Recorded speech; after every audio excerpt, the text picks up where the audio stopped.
ये क्वेश्चन जो है ये भी हमारा एनसीईआरटी का क्वेश्चन है, जो नीट या जी मेंस के उससे बहुत ज़्यादा इम्पोर्टेंट है। तो इसमें देखते हैं हम लोग क्या करना था इस क्वेश्चन में। तो इसमें देखो, a capacitor having charge Q is bring near to an uncharged capacitor, यानी कोई एक चार्ज कैपेसिटर है जिसको कहाँ पर रखा गया है, अनचार्ज कैपेसिटर के पास में रखा गया है। फिर एक फार्मूला दिखाया गया है x = 3yz², जहाँ पर x और z आपका क्या है, हैविंग डायमेंशंस ऑफ कैपेसिटेंस, यानी x की जो डायमेंशन है x इसको इंडिकेट कर रहा है, कैपेसिटेंस की डायमेंशंस को ले रहा है, और z किसकी डायमेंशंस को ले रहा है, आपका मैग्नेटिक इंडक्शन की डायमेंशंस को ले रहा है। तो यानी कि हमें यहाँ पे क्या करना था, यानी z की जो डायमेंशंस होगी किसके डायमेंशन इक्वल होगी, कैपेसिटेंस के। z की डायमेंशंस हमारी किसके इक्वल आ जाएगी, कैपेसिटेंस के, और उसकी x की डायमेंशन कैपेसिटेंस के और z की डायमेंशंस मैग्नेटिक इंडक्शन के, है ना।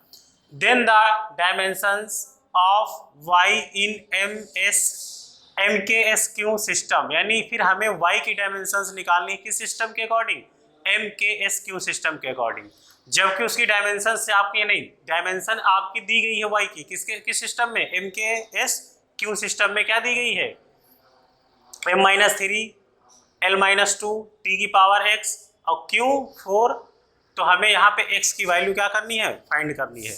यानी कि इसमें हमें एक रिलेशन दिया गया है x y z में, और जहाँ पर x और z तुमको डायमेंशंस किसकी दिखाता है, कैपेसिटेंस की, और z किसकी डायमेंशंस दिखाता है, आपकी मैग्नेटिक इंडक्शन की। तो हमें फिर यहाँ पे y की जो डायमेंशंस निकाली गई वो क्या निकल के आती है, m-3 l-2 t की पावर x q की पावर 4। तो हमें फिर यहाँ पर किसकी वैल्यू, x की वैल्यू निकालनी है, यानी कि डायमेंशन में x का पावर क्या चलेगा, x का t का पावर क्या चलेगा, उसकी वैल्यू यहाँ पे x की निकालनी है। तो इसमें देखो हम लोग एक क्या करते हैं इसमें, तो देखो हमें रिलेशन क्या दिया गया है, रिलेशन हमको दिया गया है x = 3yz²। हमें y की डायमेंशंस दी गई है, तो y की डायमेंशंस निकालने के लिए क्या करोगे, y के टर्म में फार्मूला ले आओगे, तो x/3 z का स्क्वायर। अब जब डायमेंशंस किसकी निकालोगे, डायमेंशन ऑफ y जो होगी किसके इक्वल आ जाएगी, डायमेंशन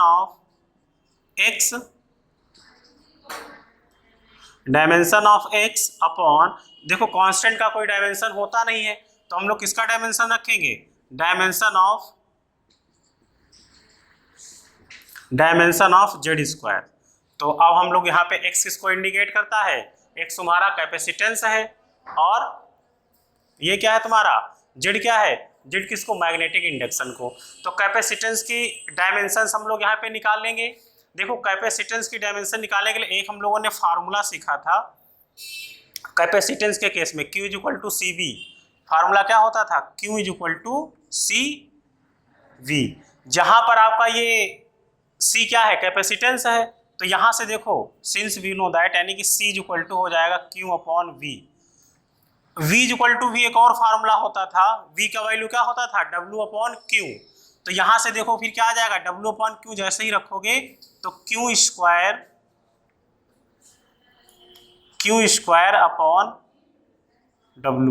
यहाँ पे देख लो, ये हमारा फार्मूला होता है V = W/Q। तो यहाँ पे हम लोग किसका डायमेंशन रखेंगे, अब यहाँ पे हम डायमेंशन किसका रख देंगे, Q का रखेंगे, और W क्या है आपका, वर्क है, वर्क का क्या है, ml²t-2, यानी ml2t-2। और इसका क्या होता है, Q = क्या होता है फार्मूला, Q का डायमेंशन क्या होता है, Q होता है। Q आपका एक चार्ज है, इलेक्ट्रिक चार्ज है ना, इसके लिए हम लोगों ने क्या यहाँ पे रखा गया है, डायमेंशन Q ही रखा गया, क्योंकि यहाँ पे कौन सा सिस्टम बनाया गया है, MKSQ। तो Q के लिए हम लोग कौन सी डायमेंशन यूज करेंगे, Q ही यूज करेंगे। तो यहाँ से जो इसका डायमेंशन निकल के आएगा, देखो C जो आ रहा है किसको इंडिकेट करता है, x को करता है ना, तो यानी कि यही C जो होगा तुम्हारा किसके इक्वल होगा, x के होगा। तो डायमेंशन जो होगी तुम्हारी किसकी, x की क्या निकल के आ जाएगी, देखो इसकी रखोगे डायमेंशन, चलो Q², यहाँ पे इसका क्या रखते हैं, ml2t-2। अब इसको जरा सिंप्लीफाई कर लेते हैं, तो ये हमारी डायमेंशन किसकी, एक्स की डायमेंशन ऑफ एक्स, ये कितनी निकल के आ गई, m को ऊपर लेके आओगे तो m-1, l को ऊपर लाओगे -2, देखो m ऊपर माइनस पावर जिसकी नीचे प्लस है वो माइनस हो जाएगा, ठीक है, स्क्वायर ब्रैकेट में। और t जो लाओगे यहाँ पे, अब यहाँ पे देखो क्या है, t की पावर यहाँ पे क्या हो जाएगी, 2 है तो प्लस माइनस की 2 तो प्लस हो जाएगी और क्यू स्क्वायर तुम्हारा हो जाएगा। ये डायमेंशन किसका निकल के आ गया, ये x का निकल के आ गया। इसी तरह से हम लोग किसका निकालेंगे हम डायमेंशन, जेड का भी निकालेंगे। जेड तुम्हारा किसको इंडिकेट करता है, मैग्नेटिक इंडक्शन को। तो एक फार्मूला हमने पढ़ा था, एंड इफ इक्वल टू होता था, क्या था आपका, BIL sin थीटा। B जो है तुम्हारा मैग्नेटिक इंडक्शन को ही इंडिकेट करता है, I क्या हो गया तुम्हारा, करंट हो गया, L क्या हो गया, लेंथ हो गया, साइन थीटा डायमेंशन लेस होता है तो इसकी डायमेंशन नहीं होगी, तो यानी कि हमारी B की जो डायमेंशन होगी, डिम ऑफ B जो होगा क्या हो जाएगा, F/I इंटू L। साइन का हमारा डायमेंशन होता नहीं तो इसको हम लोग क्या करेंगे, तो इन सब की डायमेंशन रख दो। फोर्स है, F तुम्हारा फोर्स है, फोर्स की क्या होती है, MLT-2, और I एम्पियर है तुम्हारा करंट, Q इक्वल टू क्या होता है, I इक्वल टू क्या होता है, बताओ बताओ, इसका डायमेंशन होता है तुम्हारा QT-1, I का डायमेंशन क्या होता है, QT-1।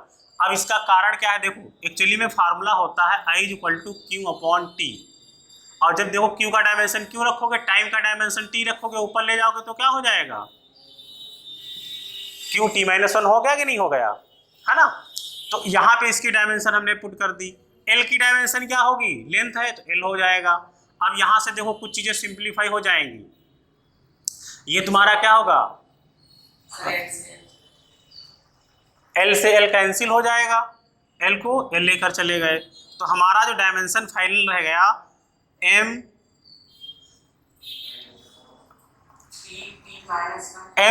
L तो कैंसिल ही हो गया था तो L 0 हो जाएगा,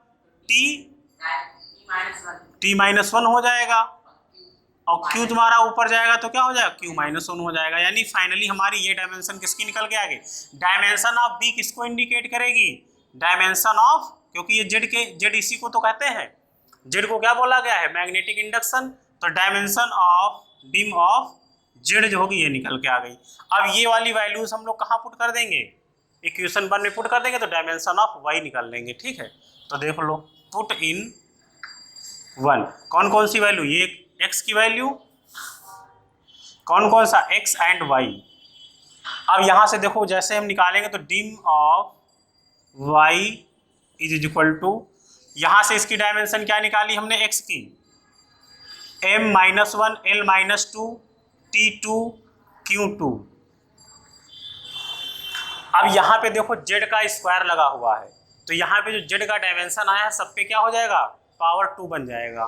तो यहाँ पे देखो m का पावर 2, l तो है ही नहीं, खत्म कर दो इसको, t का पावर 2, q का पावर 2, सब पे पावर बढ़ गया। अब यहाँ से देखो इसको सॉल्व कर लो, m को ऊपर ले जाओगे तो क्या होगा, M-3, t को देखो L-2 हो जाएगा। अब t देखो यहाँ पे माइनस है, ऊपर जाएगा प्लस होगा, तो ऊपर जाने पर ये जब प्लस हो जाएगा तो क्या होगा, t की पावर 4, और q भी ऊपर जाएगा प्लस हो जाएगा तो क्या हो जाएगा इसका भी, q की पावर 4। और हमें ऑलरेडी डायमेंशन देखो y की कितनी दे रखी है यहाँ पे क्वेश्चन में, M-3 tx Q4, और इधर डायमेंशन कितनी मैंने निकाल ली है, M-3 L-2 T4 Q4। देखो मैंने डायमेंशन दोनों तरफ की, इधर की हमने डायमेंशन जो दे रखी थी वो रख दी, इधर की तो मैंने निकाली, बाकी देखो सारी सेम है। यानी कि t की पावर भी क्या होगी यहाँ पे, x का जब कंपेयर कर लोगे तो ऑन कंपेयरिंग, कंपेयर करोगे तो क्या आ जाएगा, कंपेयर करने पर तुम्हारा t की पावर यहाँ x है, यहाँ पे t की पावर कितना है, 4 है, तो यानी कंपेयर करने पर तुम्हारा x का वैल्यू कितना आ जाएगा, 4 आ जाएगा। कितना आ जाएगा, 4 आ गया, यानी x का वैल्यू क्या हो गया, 4 हो जाएगा।